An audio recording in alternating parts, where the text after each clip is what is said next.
In 1982, I had just graduated from high school here in Amherst. I was going to be going to UMass in the fall. It was one of those fluke things. I saw an ad in the paper that they were hiring part-time call firefighters.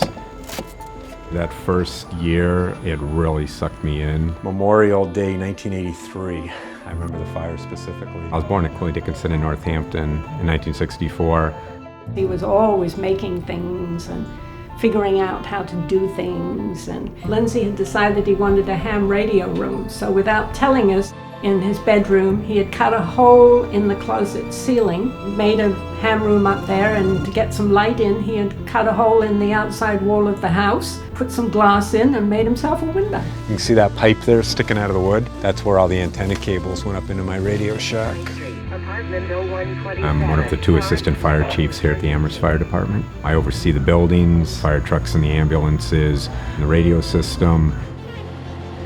When I get to be at a fire and be the incident commander, I mean, that's a certain charge, and that's what I've trained for all my life. Being a firefighter in Amherst at the Amherst Fire Department is kind of unique because it is such an open and diverse community. We were actually the first full-time department in the state to have a full-time female firefighter, going back about 30 so years ago.